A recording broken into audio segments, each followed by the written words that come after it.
Assalamualaikum. I am Ehtisham Ijaz, your biology teacher. In today's lecture, we are going to learn about Introduction to Biology, Part 2. तो introduction to biology में हम next branch की तरफ आते हैं जिसका नाम है टेक्सोनॉमी। टेक्सोनॉमी, टेक्सा का मतलब अरेंजमेंट और नोमिया का मतलब डिस्ट्रीब्यूशन। ब्रांच है बायोलॉजी की जो डील करती है कि किस तरह हम नेमिंग और क्लासिफिकेशन ऑफ ऑर्गेनिज्म, उनको ग्रुप्स और उनके सब ग्रुप्स के अंदर बेसिस ऑफ सिमिलैरिटीज़ और डिफरेंस की बेस पर डिवाइड करेंगे। इस ब्रांच को हम क्या कहते हैं? टेक्सोनॉमी। जिस तरह पेरीप्लेनेटा अमेरिकाना ज़ूलॉजिकल नेम है कॉकरोच का, और इसी तरह ह्यूमन का जो ज़ूलॉजिकल नेम है वो होमो सेपियन है। तो ये ज़ूलॉजिकल नेम जो है ये किस बेस पर है? टेक्सोनॉमी की बेस पर, यानी टेक्सोनॉमिस्ट जो हैं इसे नाम देते हैं। नाउ सेल बायोलॉजी या साइटोलॉजी है। साइटो का मतलब होता है सेल और लॉजी का मतलब होता है to study.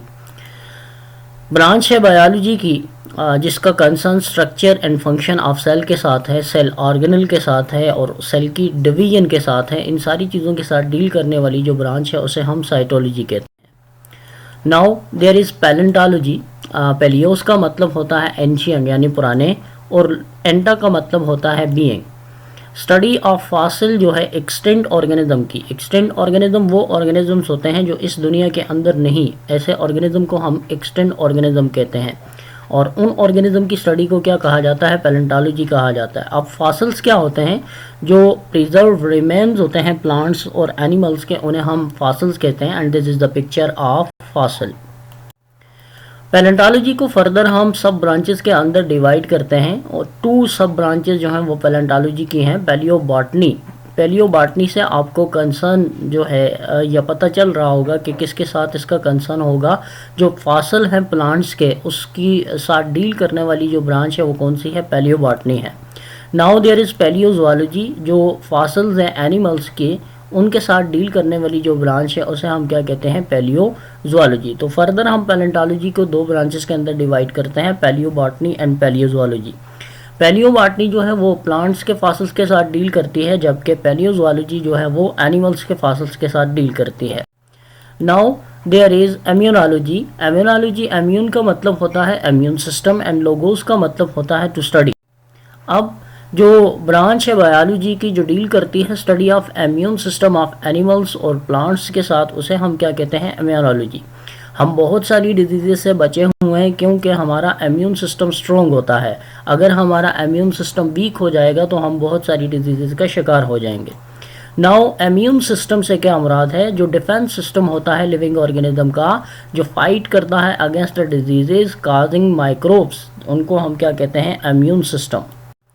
Now there is entomology. Entomon का मतलब होता है इंसेक्ट एंड लॉजी का मतलब होता है स्टडी। अब ये ब्रांच जो है बायोलॉजी की डील करेगी साइंटिफिक स्टडी ऑफ इंसेक्ट के साथ, उसे हम क्या कहते हैं? एंटोमोलॉजी। अब इंसेक्ट क्या होते हैं? इंसेक्ट जो हैं वो इनवर्टिब्रेट्स हैं। इनवर्टिब्रेट्स से मुराद इनकी बॉडी के अंदर बैकबोन नहीं होती। अब इनकी 6 लेग्स होती हैं, यानी 3 पेयर ऑफ लेग्स होती हैं। उसके साथ साथ इनकी बॉडी डिवाइड होती है 3 पार्ट्स में। There is head, there is thorax and there is abdomen. उसके बाद 2 पेयर ऑफ विंग्स होते हैं इनमें और 1 पेयर ऑफ एंटीना होता है। एंटीना जो है इनके सेंस ऑर्गन होते हैं। नाउ जेनेटिक्स जो है वो क्या है? ये ब्रांच है बायोलॉजी की जो डील करती है हेरिडिटी करेक्टर जो ट्रांसमिट होते हैं genes from parent to offspring, उसे हम क्या कहते हैं? जेनेटिक। हम जानते हैं कि जो करेक्टर हैं वो ट्रांसमिट होते हैं पेरेंट से ऑफस्प्रिंग की तरफ। फॉर एग्जांपल एयर की जो अटैच और डी अटैच लोब्स है, ये भी एक करेक्टर है जो पेरेंट से ऑफस्प्रिंग की तरफ ट्रांसमिट होता है।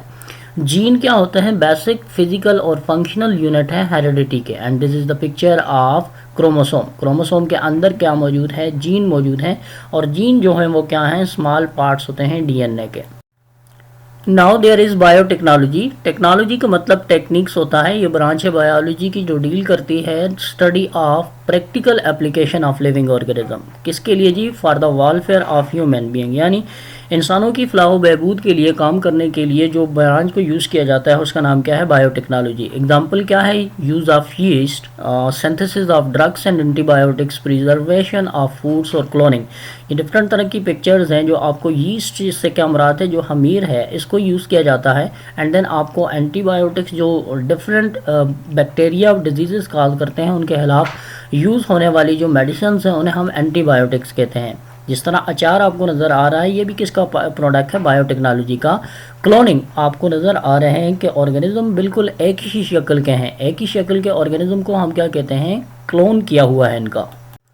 Now types of biotechnology. Types में दो तरह की टाइप्स हैं, there is classical biotechnology and there is modern biotechnology. Classical biotechnology को जो है ट्रेडिशनल बायोटेक्नोलॉजी भी कहा जाता है। इसमें हम यूज़फुल प्रोडक्ट्स जो हैं बनाते हैं, ज़्यादा से ज़्यादा हम बीवरेजेस बनाते हैं, यानी जो शराब बनाई जाती थी, ये बीवरेज की पिक्चर है।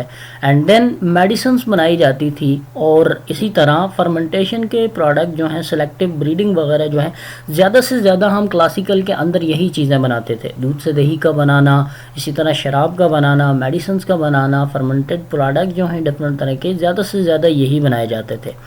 लेकिन जो मॉडर्न बायोटेक्नोलॉजी है उसके अंदर हम जीन के साथ जो है अल्टरनेशन करते हैं, यानी जेनेटिक इंजीनियरिंग के अंदर जीन्स को क्या किया जाता है? मैनिपुलेट किया जाता है और स्पेसिफिक पर्पस के लिए इनको यूज़ किया जाता है। जैसे कि मेडिसिन बनाने के लिए यूज़ किया जाता है, क्रॉप्स को इम्प्रूव करने के लिए यूज़ किया जाता है, या न्यू मटीरियल्स जो है बनाए जाते हैं वो किसको यूज़ करके? मॉडर्न बायोटेक्नोलॉजी को यूज़ करके।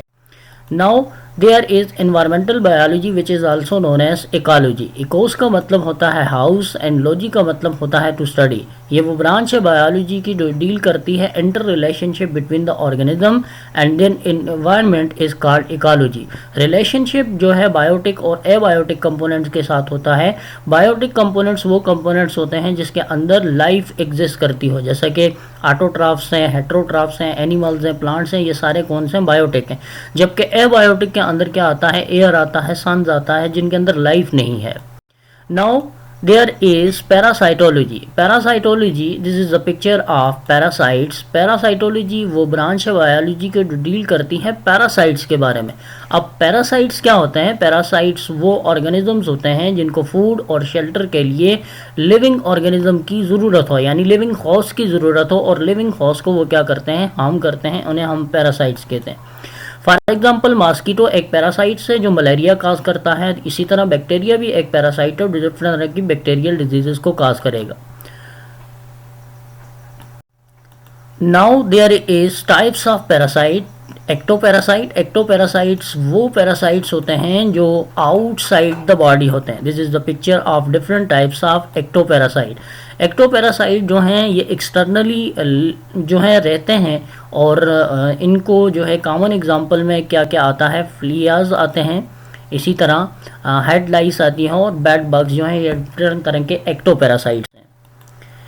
Now there is endoparasite. Endo का मतलब होता है इनसाइड एंड पैरासाइट का मतलब होता है लिविंग ऑर्गेनिज्म जो क्या करता है? डिजीजेस काज करता है। तो एंडोपैरासाइट जो हैं ये इनसाइड द बॉडी या टिश्यू या ऑर्गन के अंदर रहने वाले जानदार हैं, जिसकी वजह से इन्हें हम क्या कहते हैं? एंडोपैरासाइट्स कहते हैं। टेपवॉर्म आ गया, इसी तरह फ्लूक्स वगैरह आ गए। अब आते हैं सोशल बायोलॉजी की तरफ। ये वो ब्रांच है बायोलॉजी की जो डील करती है सोशल बिहेवियर ऑफ कुछ एनिमल्स के साथ, जैसा कि बीज जो हैं, आंट्स जो हैं, इनमें क्या होता है? सोशल बिहेवियर होता है। नेक्स्ट ब्रांच है जी फार्माकोलॉजी। फार्माकॉन का मतलब होता है ड्रग्स एंड लॉजी का मतलब होता है टू स्टडी। ये वो ब्रांच है बायोलॉजी की जो डील करती है साइंटिफिक स्टडी ऑफ ड्रग्स और उनकी फॉर्मेशन कैसी होती है, उनका अफेक्ट लिविंग ऑर्गेनिज्म पर क्या होगा, इन सारी चीज़ों के साथ डील करने वाली जो ब्रांच है वो कौन सी है? फार्माकोलॉजी। Thanks for watching.